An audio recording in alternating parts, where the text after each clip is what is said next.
ನಮಸ್ಕಾರ ಸ್ನೇಹಿತರೆ, ನಮ್ಮ ಅಶ್ವಿನಿ ಯೂಟ್ಯೂಬ್ ಚಾನಲ್ಗೆ ನಿಮ್ಮೆಲ್ಲರಿಗೂ ಹೃತ್ಪೂರ್ವಕ ಸ್ವಾಗತ. ಪ್ರೇಮಯಾನ ಕಥೆಯ 41ನೇ ಅಧ್ಯಾಯ ನಿಮ್ಮೆಲ್ಲರಿಗೂ ಇಷ್ಟವಾಗಿದೆ ಅಂತ ಭಾವಿಸ್ತೇನೆ. ಹಾಗಿದ್ರೆ ಬನ್ನಿ ಸ್ನೇಹಿತರೆ, ಅಧ್ಯಾಯ 42 ಶುರು ಮಾಡೋಣ. ಗಿರೀಶ್ ಭರಣಿ ಅಂಶನ್ನ ತನ್ನ ವಶಕ್ಕೆ ತೆಗೆದುಕೊಂಡಿದ್ದಾನೆ ಎಂದು ತಿಳಿದು ಭರಣಿಯ ಬಗ್ಗೆ ಚಿಂತೆಯಾಗಿತ್ತು ನಂದನ್ ಅವರಿಗೆ. ತಕ್ಷಣ ಜಿತೇಂದ್ರನಿಗೆ ಕರೆ ಮಾಡಿದ್ದರು. ಜಿತೇಂದ್ರ, ಎಲ್ಲಿದ್ದೀಯಾ ಎಂದಾಗ, ಸರ್ ನಾನೀಗ ನಮ್ಮ ಹಳ್ಳಿಲಿದ್ದೀನಿ ಎಂದನು. ಹೌದಾ, ಮತ್ತೆ ಭರಣಿ ಎಲ್ಲಿದ್ದಾಳೆ, ಹೇಗಿದ್ದಾಳೆ ಎಂದು ಕೇಳಿದಾಗ, ಸರ್ ಮೇಡಮ್ ಅವ್ರ ಫ್ರೆಂಡ್ ರುಕ್ಮಿಣಿ ಮನೇಲಿದ್ದಾರೆ ಎನ್ನಲು, ಹೌದಾ, ಆ ಹುಡುಗಿ ನಂಬರ್ ಇದ್ದರೆ ಕೊಡು, ನಾನು ಮಾತಾಡಬೇಕು ಎಂದಾಗ, ಸರಿ ಸರ್ ಎಂದು ರುಕ್ಮಿಣಿಯ ಫೋನ್ ನಂಬರ್ ಕೊಟ್ಟಿದ್ದ.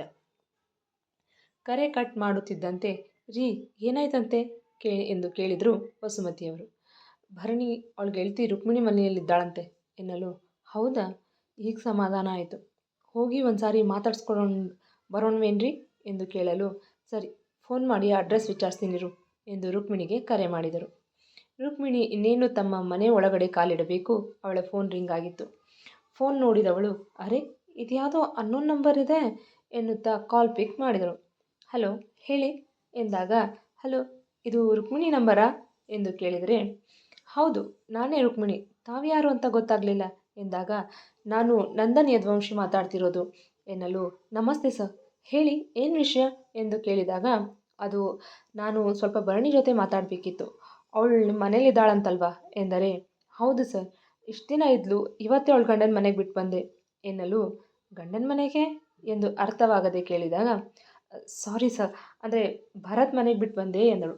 ಓ ಹೌದಾ, ಸರಿ ನನಗೆ ಭರತ್ ಮನೆ ಅಡ್ರೆಸ್ ಕೊಡ್ತೀಯಾ ಎಂದು ಕೇಳಿದಾಗ, ಖಂಡಿತ ಸರ್ ಎಂದು ಭರತ್ ಇರುವ ಮನೆ ಅಡ್ರೆಸ್ ಕೊಟ್ಟಳು. ಕರೆ ಕಟ್ ಮಾಡಿ ಮಡದಿಯ ಕಡೆ ನೋಡಿ, ವಸು ಭರಣಿ ಭರತ್ ಜೊತೆ ಇದ್ದಾಳಂತೆ ಎಂದಾಗ, ಏನ್ರಿ ಹೇಳ್ತಿದ್ದೀರಾ, ನಿಜಾನಾ? ಈ ವಿಷಯ ಕೇಳಿ ಆಶ್ಚರ್ಯ ಜೊತೆಗೆ ಸಂತೋಷವೂ ಆಗಿತ್ತು. ನಾನು ನಿಜಾನೇ ಹೇಳ್ತಿದ್ದೀನಿ, ಭರಣಿ ಫ್ರೆಂಡ್ ರುಕ್ಮಿಣಿ ಈಗಷ್ಟೇ ಹೋಗಿ ಬಿಟ್ಟು ಬಂದ್ಲಂತೆ ಎಂದಾಗ, ಅಬ್ಬಾ ಒಳ್ಳೆಯದಾಯಿತು, ಗುರುಗಳು ಹೇಳಿದ ಹಾಗೆ ಆಗ್ತಿದೆ. ಅವರಿಬ್ಬರು ದೂರ ಆಗ್ತೀನಂದ್ರು ವಿಧಿ ಅವರನ್ನು ದೂರ ಆಗೋದಕ್ಕೆ ಬಿಡಲ್ಲ ಅಂತ ಎಂದು ನೆಮ್ಮದಿಯ ಉಸಿರು ಹೊರಹಾಕಿದರು. ಹೌದು ವಸು, ಗುರುಗಳು ಹೇಳಿದಂತೆ ಆಗ್ತಿದೆ, ಒಟ್ನಲ್ಲಿ ಅವರಿಬ್ಬರು ಸಂತೋಷವಾಗಿದ್ದರೆ ಸಾಕು ಎಂದು ನಂದನ್ ಅವರು ಕೂಡ ನೆಮ್ಮದಿಯ ಉಸಿರು ಹೊರಹಾಕಿದರು. ವಸು ನಿನಗಿನ್ನೊಂದು ವಿಷಯ ಗೊತ್ತಾ ಎಂದಾಗ, ಏನ್ರಿ ಅದು ಎಂದರು ಕುತೂಹಲದಿಂದ.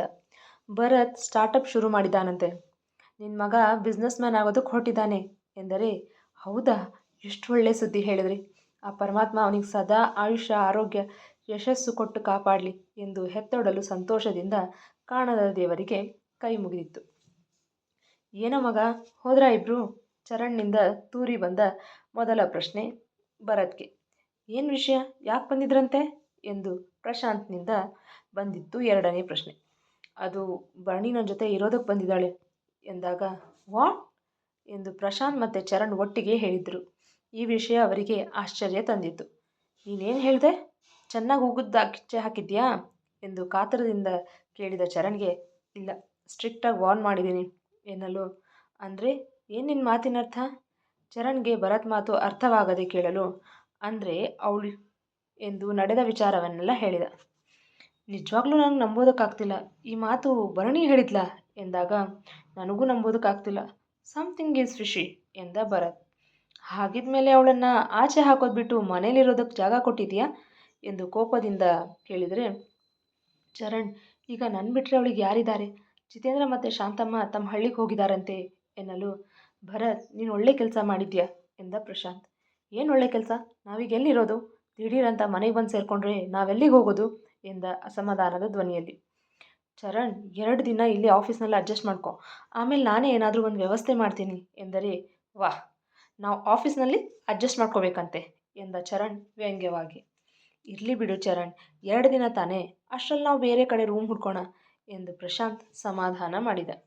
ಸಾರಿ ಮಗ, ನನಗೇನು ಗೊತ್ತಿತ್ತು ಅವಳು ನನ್ನ ಜೊತೆ ಇರೋದಕ್ಕೆ ಒಪ್ಕೊಳ್ತಾಳೆ ಅಂತ, ಅವಳೇ ಸೋತು ಬಂದ ಮೇಲೂ ನಾನು ಅವಳನ್ನ ಮನೆಗೆ ಸೇರಿಸಲ್ಲ ಅಂತ ಹೇಗೆ ಹೇಳಲಿ ಎನ್ನಲು, ಭರತ್ ನೀನು ಗಿಲ್ಟ್ ಮಾಡ್ಕೋಬೇಡ, ನೀನು ಸರಿಯಾಗೇ ಮಾಡಿದೀಯ, ಇದು ನಿನಗೆ ಒಳ್ಳೆಯ ಅವಕಾಶ ಅವಳನ್ನ ಸರಿ ದಾರಿ ತರೋದಕ್ಕೆ ಎಂದಾಗ, ಅದಕ್ಕೆ ತಾನೇ ಅವಳು ನನಗಷ್ಟು ಅವಮಾನ ಮಾಡಿದ್ರು, ತಾಳಿ ಕಿತ್ತು ಬಿಸಾಕಿದ್ರು ಕ್ಷಮಿಸಿ ಮನೇಲಿರೋದಕ್ಕೆ ಅವಕಾಶ ಕೊಟ್ಟಿದ್ದು ಎಂದಾಗ, ಈಗ ನಮ್ಮ ಕತೆ ಹೇಳು ಎಂದ ಚರಣ್ಗೆ, ಅದೇ ಹೇಳಿದ್ನಲ್ಲ 2 ದಿನ, ಅಷ್ಟರಲ್ಲಿ ನಿಮ್ಮಿಬ್ಬರಿಗೂ ಇರೋದಕ್ಕೆ ಏನಾದರೂ ಒಂದು ವ್ಯವಸ್ಥೆ ಮಾಡ್ತೀನಿ ಎಂದಾಗ ಸುಮ್ಮನಾದ ಚರಣ್. ಭರಣಿ ಮನೆಯನ್ನೊಮ್ಮೆ ನೋಡಿದಳು. ಒಂದೇ ಒಂದು ದೊಡ್ಡ ರೂಮು, ಅದರಲ್ಲಿ ಪುಟ್ಟ ಕಿಚನ್, ಎದುರುಗಡೆ ಒಂದು ಪುಟ್ಟ ಬೆಡ್, ಗೋಡೆಗೆ ಅಂಟಿದಂತೆ ಪುಟ್ಟ ದೇವರ ಮನೆ, ಅದರಲ್ಲಿ ಪುಟ್ಟ ಈಶ್ವರಲಿಂಗ, ಅದರ ಮುಂದೆ ದೀಪ ಹಚ್ಚಲು ಪುಟ್ಟ ಹಣತೆ, ಬೆಡ್ ಪಕ್ಕದಲ್ಲೇ ಅಟ್ಯಾಚ್ಡ್ ಬಾತ್ರೂಮ್, ಅದು ಕೂಡ ಟೆರೆಸ್ ಮೇಲೆ ಮನೆ. ಇಷ್ಟು ಚಿಕ್ಕ ಮನೆಯಲ್ಲಿ ಈ 3 ಜನ ಅದು ಹೇಗಿದ್ರು ಕರ್ಮ ಎಂದಳು. ಛೇ, ಇಷ್ಟು ಚಿಕ್ಕ ಮನೆ, ಇಂಥ ಸ್ಲಮ್ ಏರಿಯಾದಲ್ಲಿ ಬಂದಿರೋ ಹಾಗಾಯಿತು ಎಂದುಕೊಂಡವಳು ಟೈಮ್ ನೋಡಿದಳು. 1 ಆಗಿತ್ತು. ಹೊಟ್ಟೆ ಚುರುಗುಡುತ್ತಿತ್ತು. ಅಡುಗೆ ಮನೆಗೆ ನಡೆದಳು. ಏನಾದರೂ ತಿಂಡಿ ಇದೆಯಾ ತಿನ್ನೋದಕ್ಕೆ ಎಂದು ನೋಡಿದಳು. ಚೂರು ಉಪ್ಪಿಟ್ಟು ಇತ್ತು. ಅದನ್ನು ನೋಡಿ ಮುಖ ಕಿವುಚಿದಳು. ಬಿಸ್ಕಿಟ್, ಚಿಪ್ಸ್, ಜ್ಯೂಸ್, ಹಣ್ಣು ಏನಾದರೂ ಸಿಗುತ್ತಾ ಎಂದು ಅಡುಗೆ ಮನೆ ಪೂರ್ತಿ ಹುಡುಕಿದಳು. ಅಕ್ಕಿ, ರವೆ, ತರಕಾರಿ ಬಿಟ್ಟು ಬೇರೇನೂ ಇರಲಿಲ್ಲ. ಛೇ, ಹಾಳಾದ್ದು, ಏನೂ ಇಲ್ಲ. ಅದೇನು ಅಡುಗೆ ಮಾಡ್ಕೊಂಡು ತಿಂತಾನೋ ಏನೋ. ಈಗೇನು ಮಾಡಲಿ, ಹೊಟ್ಟೆ ಬೇರೆ ಹಸಿತಿದೆ. ಇವನು ಬರೋವರೆಗೂ ನನಗೆ ಈ ನೀರೇ ಗತಿ ಎಂದು ಹೊಟ್ಟೆ ತುಂಬ ನೀರು ಕುಡಿದು ಬೆಡ್ ಮೇಲೆ ಕೂತು ಮೊಬೈಲ್ ನೋಡತೊಡಗಿದಳು. ಅರ್ಧ ಗಂಟೆ, 1 ಗಂಟೆ ಮೊಬೈಲ್ ನೋಡಿ ಸಾಕಾಗಿ ಆಚೆ ಹೋದಳು. ಟೆರೆಸ್ ಮೇಲೆ ನಿಂತು ಕೆಳಗಡೆ ಹೋಗುವವರು ಬರುವವರನ್ನು, ಒಂದು ಬಿಂದಿಗೆ ನೀರಿಗೆ ಸರತಿ ಸಾಲು ನಿಂತಿದ್ದು ನೋಡಿ ಆಶ್ಚರ್ಯವಾಯಿತು. ನೋಡುತ್ತಿದ್ದಂತೆ ಅಲ್ಲಿ 2 ಹೆಂಗಸರು ನೀರಿಗಾಗಿ ಜಗಳ ಮಾಡುತ್ತಾ ಒಬ್ಬರಿಗೊಬ್ಬರು ಬೈದುಕೊಳ್ಳುತ್ತಿದ್ದುದನ್ನು ನೋಡಿ ಡಿಸ್ಕಸ್ಟಿಂಗ್ ಎಂದು ಒಳ ನಡೆದಳು. ಹೊತ್ತು ಹೋಗುತ್ತಿಲ್ಲ ಎನಿಸುತ್ತಿತ್ತು. ಮತ್ತೆ ಬೆಡ್ ಮೇಲೆ ಹೋಗಿ ಮಲಗಿದಳು. ಸ್ವಲ್ಪ ಸಮಯಕ್ಕೆ ಹಾಗೆ ನಿದ್ರೆಗೆ ಜಾರಿದಳು. ಸಂಜೆ ಆಗಿತ್ತು. ಚರಣ್, ಪ್ರಶಾಂತ್, ನೀವಿಬ್ರು 2 ದಿನ ಆಫೀಸ್ನಲ್ಲೇ ಅಡ್ಜಸ್ಟ್ ಮಾಡ್ಕೊಳ್ಳಿ, ನಾನೇನಾದರೂ ಒಂದು ವ್ಯವಸ್ಥೆ ಮಾಡ್ತೀನಿ ಎನ್ನಲು, ಹೇಗೆ ಅಡ್ಜಸ್ಟ್ ಮಾಡ್ಕೊಳ್ಳೋದು? ಮಲ್ಕೊಳ್ಳೋದಕ್ಕೆ ಚಾಪೆ ಇದೆಯಾ, ಹೊದಿಕೆ ಇದೆಯಾ ಎಂದರೆ, ಸಾರಿ ಕಣ್ರೋ, ನನ್ನಿಂದ ನೀವಿಬ್ಬರಿಗೂ ತೊಂದರೆ ಆಯಿತು ಎಂದು ಬೇಸರಿಸಿಕೊಂಡರೆ, ಹಾಗೆಲ್ಲ ಅಂದ್ಕೊಳ್ಬೇಡ ಭರತ್, ನಾವು ಹೇಗೋ ಅಡ್ಜಸ್ಟ್ ಮಾಡ್ಕೊಳ್ತೀವಿ. ಹೊತ್ತಾಯಿತು, ನೀನು ಮನೆಗೆ ಹೊರಡು, ಅಲ್ಲಿ ಭರಣಿ ಒಬ್ಬಳೇ ಇದ್ದಾಳೆ, ಹೊಸ ಜಾಗ, ಹೊಸ ಜನ ಎಂದು ಹೇಳಲು, ಸರಿ ನಾನು ಹೋಗ್ತೀನಿ, ಮೊದಲು ನೀವಿಬ್ಬರಿಗೂ ಚಾಪೆ, ಬೆಡ್ಶೀಟ್ ತಂದು ಕೊಡ್ತೀನಿ ರೀ ಎಂದು ಹೇಳಿ ಬೈಕ್ ಸ್ಟಾರ್ಟ್ ಮಾಡಿ ಮಾರ್ಕೆಟ್ ಕಡೆ ಹೋದ. ಈ ಭರಣಿಯಿಂದ ಆಗಲೂ ನೆಮ್ಮದಿ ಇರಲಿಲ್ಲ, ಈಗಲೂ ನೆಮ್ಮದಿ ಇಲ್ಲ ಎಂದು ತನ್ನ ಕೋಪವನ್ನು ಹೊರಹಾಕಿದ್ದ ಚರಣ್, ಭರತ್ ಹೊರ ಹೋಗುತ್ತಿದ್ದ ಹಾಗೆ. ಇರಲಿ ಬಿಡು ಚರಣ್, ಪಾಪ ಭರಣಿ ಈಗ ಭರತ್ನ ಬಿಟ್ಟರೆ ಯಾರಿದ್ದಾರೆ? ಹೇಗೋ ತನ್ನ ಈಗೋ ಮರೆತು ಭರತ್ ಜೊತೆ ಇರೋದಕ್ಕೆ ಬಂದಿದ್ದಾಳಲ್ವಾ, ಅದೇ ಸಮಾಧಾನ. ಹೇಗೋ ಒಟ್ಟಿನಲ್ಲಿ ಅವರಿಬ್ಬರು ಜೀವನ ಸರಿ ಹೋದರೆ ಅಷ್ಟೇ ಸಾಕು ಎಂದ ಪ್ರಶಾಂತ್ ಮಾತಿಗೆ ಸುಮ್ಮನಾದ ಚರಣ್. ಭರತ್ ಮಾರ್ಕೆಟ್ಗೆ ಹೋಗಿ ಚಾಪೆ, ಬೆಡ್ಶೀಟು ಖರೀದಿಸಿದ. ಹಾಗೆ 2 ಊಟ ಪಾರ್ಸಲ್ ಕಟ್ಟಿಸಿಕೊಂಡು ಬಂದು ಕೊಟ್ಟು ತಾನು ಮನೆ ಕಡೆ ಹೊರಟ. ಭರತ್ ಆಫೀಸ್ನಿಂದ ಮನೆಗೆ ಬಂದ. ಬಾಗಿಲು ತೆರೆದೇ ಇತ್ತು. ಮನೆ ಪೂರ್ತಿ ಕತ್ತಲಾಗಿತ್ತು. ಇದೇನಿದು, ಬಾಗಿಲು ಓಪನ್ನೇ ಇದೆ, ಈ ಪೆಮೇರಿಯನ್ ವಾಪಸ್ ಹೊರಟೋದ್ಲಾ ಹೇಗೆ ಎನ್ನುತ್ತಲೇ ಒಳಗಡೆ ಬಂದು ಲೈಟ್ ಆನ್ ಮಾಡಿದ. ಭರಣಿ ಹಾಯಾಗಿ ಮಲಗಿ ನಿದ್ರಿಸುತ್ತಿದ್ದಳು. ಎಲ್ಲ ಇವಳ, ಅಲ್ಲ ಸಂಜೆ ಆಗಿದೆ, ಹೀಗೆ ಕಾಲು ಚಾಚಿಕೊಂಡು ಇನ್ನೂ ಮಲಗಿದಾಳಲ್ಲ ಎಂದು ಎಬ್ಬಿಸಲು ಹೋದ. ಭರಣಿ ಎದ್ದೇಳೋ, ಸಂಜೆ ಆಗಿದೆ ಎಂದರೆ ಭರಣಿ ಮಿಸುಕಾಡಲಿಲ್ಲ. ಅಷ್ಟು ಜೋರಾಗಿ ನಿದ್ದೆ ಆವರಿಸಿತ್ತು ಅವಳನ್ನು. ಏ ಹಲೋ, ಎದ್ದೇಳೆ ಮೇಲೆ, ಲೇ ಪೆಮೇರಿಯನ್ ಏಳೆ ಮೇಲೆ ಎಂದು ತುಸು ಜೋರಾಗಿ ಹೇಳಿ ಎಬ್ಬಿಸಲು, ಗ್ಯಾರಾಫ್ಟ್, ಡೋಂಟ್ ಡಿಸ್ಟರ್ಬ್ ಮೀ ಎಂದು ಮತ್ತೆ ಮಗ್ಗಲು ಬದಲಿಸಿ ಮಲಗಿದಳು. ಎಲ್ಲ ಇವಳಜ್ಜಿ, ನನ್ನೇ ಗೆಟೌಟ್ ಅಂತೀಯಾ? ಕೊಬ್ಬಿದ ಕೋಳಿಗೆ ಹೀಗೆ ಹೇಳಿದ್ರೆ ಎದ್ದೇಳಲ್ಲ, ಮಾಡ್ತೀನಿ ತಡಿ ಎಂದು ಅಡುಗೆ ಮನೆಗೆ ಹೋಗಿ ನೀರು ಕುಡಿಯುವ ಲೋಟವೊಂದನ್ನು ಜೋರಾಗಿ ಕೆಳಗಡೆ ಬೀಳಿಸಿದ್ದೇ ತಡ ಭರಣಿ ಬೆಚ್ಚಿ ಎದ್ದು ಕೂತು ಸುತ್ತೆಲ್ಲ ನೋಡಲು ಎದುರಿಗೆ ಇವಳನ್ನೇ ಗುರಾಯಿಸುತ್ತಾ ನಿಂತಿದ್ದ ಭರತ್ನ ನೋಡಿ ಮನಸ್ಸಲ್ಲೇ, ಇವನೇನು ಇಷ್ಟು ಬೇಗ ಬಂದುಬಿಟ್ಟಿದ್ದಾನೆ ಎಂದಳು. ಏನು, ಇವನೇನು ಇಷ್ಟು ಬೇಗ ಬಂದಿದ್ದಾನೆ ಅಂತ ಅಂದ್ಕೊಳ್ತಿದ್ಯಾ ಅಲ್ವಾ ಎಂದು ಕೇಳಿದರೆ, ಅಯ್ಯೋ ನಾನು ಮನಸ್ಸಲ್ಲಿ ಅಂದ್ಕೊಂಡೆ ಅಂತ ಜೋರಾಗಿ ಏನಾದರೂ ಹೇಳಿಬಿಟ್ನಾ ಎಂದು ತಲೆ ಕೆರೆದುಕೊಂಡಾಗ, ಜಾಸ್ತಿ ತಲೆ ಕೆಲಸ ಕೊಡಬೇಡ, ಈಗ ಟೈಮ್ ಎಷ್ಟು ಅಂತ ಗೊತ್ತಾ? 7 ಗಂಟೆ ಆಗಿದೆ, ಸಂಜೆ ಹೊತ್ತು, ಹೆಣ್ಮಕ್ಳು ಎದ್ದು ಕಸ ಗುಡಿಸಿ ದೇವ್ರಿಗೆ ದೀಪ ಹಚ್ಚಬೇಕು ಅಂತ ಗೊತ್ತಿಲ್ವಾ ನಿನಗೆ ಎಂದು ಗದರಿದಂತೆ ಹೇಳಿದರೆ, ಭರಣಿ ಅವನ ಮಾತಿಗೆ ಕಣ್ಣು ತೇಲಿಸಿದಳು. ನೋಡು, ಇದೇ ಕೊನೆ, ಇನ್ನೊಂದು ಸಾರಿ ಸಂಜೆ ಹೀಗೆ ಕಾಲು ಚಾಚ್ಕೊಂಡು ಮಲಗಿದ್ರೆ ಚೆನ್ನಾಗಿರಲ್ಲ, ಹೇಳಿದ್ದೀನಿ. ಈಗ ಎದ್ದು ಕಸ ಗುಡಿಸು, ನಾನು ಕೈಕಾಲು ಮುಖ ತೊಳ್ಕೊಂಡು ಬರ್ತೀನಿ ಎಂದರೆ, ನನಗೆ ಕಸ ಗುಡಿಸೋದಕ್ಕೆ ಬರಲ್ಲ ಎಂದಾಗ, ಸರಿ ನಾನೇ ಕಸ ಗುಡಿಸ್ತೀನಿ, ನೀನು ಹೋಗಿ ಕಾಫಿ ಮಾಡು ಎಂದರೆ, ಕಾಫಿನೂ ಮಾಡೋಕ್ಕೆ ಬರೋದಿಲ್ಲ ಎಂದಳು ಮೆಲ್ಲಗೆ. ಮತ್ತಿನ್ನೇನು ಮಾಡೋದಕ್ಕೆ ಬರತ್ತೆ?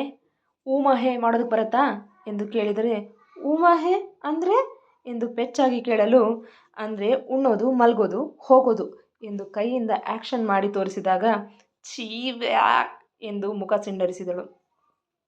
ಭರತ್ ಅವಳನ್ನೇ ಗುರಾಯಿಸುತ್ತಾ, ಇವತ್ತೊಂದು ದಿನ ನಾನೇ ಎಲ್ಲ ಕೆಲಸ ಮಾಡ್ತೀನಿ, ನಾಳೆಯಿಂದ ಬೆಳಗ್ಗೆ 6 ಗಂಟೆಗೆ ಎದ್ದು ಬಾಗಿಲು ಗುಡಿಸಿ ನೀರು ಹಾಕಿ ರಂಗೋಲಿ ಬಿಡಿಸ್ಬೇಕು, ಒಳಗಡೆ ಕಸ ಗುಡಿಸಿ ನೆಲ ಒರೆಸ್ಬೇಕು, ಸಂಜೆ ಕೂಡ ಕಸ ಗುಡಿಸಿ ದೇವ್ರಿಗೆ ದೀಪ ಹಚ್ಚೋ ಕೆಲಸ ನಿಂದೆ.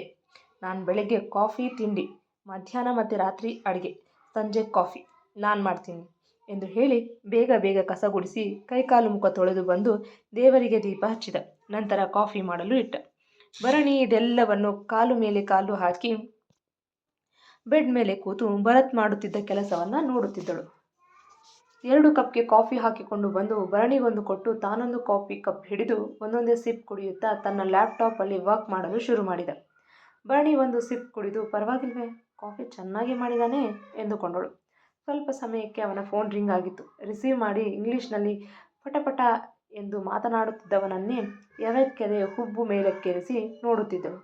ಅಬ್ಬಾ, ಇವನಿಗೆ ಇಂಗ್ಲೀಷ್ ಬೇರೆ ಮಾತಾಡೋದು ಬರುತ್ತೆ, ಅದು ಎಷ್ಟು ಫ್ಲೂಯೆಂಟ್ ಆಗಿ, ಹೈ ಕ್ಲಾಸ್ ಇಂಗ್ಲೀಷ್ ಬೇರೆ ಎಂದು ಬೆರಗಾದಳು. ಭರತ್ ಕೆಲಸ ಮಾಡೋದರಲ್ಲಿ ಫುಲ್ ಬ್ಯುಸಿಯಾಗಿದ್ದ. ಭರಣಿ ಮಧ್ಯಾಹ್ನದಿಂದ ಏನೂ ತಿನ್ನದೇ ಇದ್ದಿದ್ದರಿಂದ ಈಗ ಹೊಟ್ಟೆ ತುಂಬ ಹಸಿತಿತ್ತು. ನೋಡುವಷ್ಟು ನೋಡಿ ಸಾಕಾಗಿ ನನಗೆ ಹೊಟ್ಟೆ ಹಸಿತಿದೆ ಎಂದಳು. ಭರತ್ ಲ್ಯಾಪ್ಟಾಪ್ನಿಂದ ಕಣ್ಣು ಸರಿಸಿ ಅವಳನ್ನು ನೋಡಿ ಹಸಿವಾದರೆ ಏನಾದರೂ ಮಾಡ್ಕೊಂಡು ತಿನ್ನು ಎಂದು ಹೇಳಿ ಮತ್ತೆ ಲ್ಯಾಪ್ಟಾಪ್ನಲ್ಲಿ ಕೆಲಸ ಮಾಡೋದರ ಕಡೆ ಗಮನ ಕೊಟ್ಟ. ನನಗೆ ಅಡುಗೆ ಮಾಡೋದಕ್ಕೆ ಬರೋದಿಲ್ಲ ಅಂತ ಆಗಲೇ ಹೇಳಿಲ್ವಾ ಎಂದಳು ತುಸು ಅಸಮಾಧಾನದಿಂದ.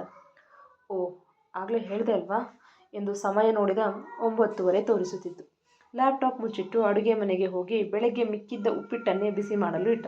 ಕೆಲಸಗಳು ತುಂಬ ಇದ್ದವು. ಮೊದಲ ಪ್ರಾಜೆಕ್ಟ್ ಬೇರೆ, ದಿ ಬೆಸ್ಟ್ ಆಗಿ ಮಾಡಿಕೊಡಲೇಬೇಕಾಗಿತ್ತು. ಹಾಗಾಗಿ ಅನ್ನ ಸಾಂಬಾರು ಮಾಡುತ್ತಾ ಕೂತರೆ ಸಮಯ ಹೋಗುತ್ತದೆ, ಜೊತೆಗೆ ಉಳಿದಿದ್ದ ಉಪ್ಪಿಟ್ಟು ಕೂಡ ವೇಸ್ಟ್ ಆಗುತ್ತೆ ಎಂದು ಅದನ್ನೇ ಬಿಸಿ ಮಾಡಿ ತಟ್ಟೆಗೆ ಹಾಕಿಕೊಂಡು ಹೋಗಿ ಕೊಟ್ಟ.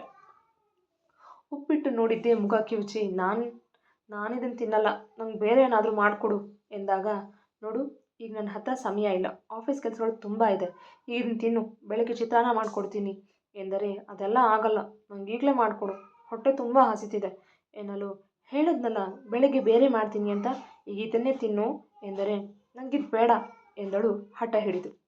ಇದಕ್ಕೇನಾಗಿದೆ ಬೇಡ ಅನ್ನೋದಕ್ಕೆ ಎಂದು ಕೇಳಿದಾಗ, ಬೆಳಗ್ಗೆ ಮಾಡಿದ್ದದು ಅಲ್ಲದೆ ಈ ಕಾಂಕ್ರೀಟ್ ಯಾರು ತಿಂತಾರೆ, ಛೀ ಎಂದು ಮುಖ ಕಿವುಚಿದಳು. ಮುಂದುವರಿಯುವುದು. ಕೇಳಿದ್ರಲ್ವಾ ಸ್ನೇಹಿತರೆ, ಪ್ರೇಮಯಾನ ಕಥೆಯ 42ನೇ ಅಧ್ಯಾಯ. ಈ ಸಂಚಿಕೆ ನಿಮಗೆ ಇಷ್ಟವಾಗಿದ್ದರೆ ಒಂದು ಲೈಕ್ ಕೊಡಿ, ನಿಮ್ಮ ಅಭಿಪ್ರಾಯವನ್ನು ಕಮೆಂಟ್ನಲ್ಲಿ ತಿಳಿಸಿ. ಇನ್ನು ಯಾರೆಲ್ಲ ನಮ್ಮ ಚಾನಲ್ನ ಸಬ್ಸ್ಕ್ರೈಬ್ ಮಾಡಿಲ್ಲೋ ಪ್ಲೀಸ್ ಸಬ್ಸ್ಕ್ರೈಬ್ ಮಾಡ್ಕೊಳ್ಳಿ, ಹಾಗೆ ಬೆಲ್ ಐಕಾನ್ ಒತ್ತೋದನ್ನು ಮರಿಬೇಡಿ. ಈ ಕಥೆ ನಿಮಗೆ ಇಷ್ಟವಾಗುತ್ತಿದ್ದರೆ ಹೆಚ್ಚು ಹೆಚ್ಚು ಜನರಿಗೆ ಶೇರ್ ಮಾಡುವ ಮೂಲಕ ನಮ್ಮನ್ನು ಪ್ರೋತ್ಸಾಹಿಸಿ. ಮತ್ತೆ ಮುಂದಿನ ಸಂಚಿಕೆಯಲ್ಲಿ ಭೇಟಿಯಾಗೋಣ. ಧನ್ಯವಾದಗಳು.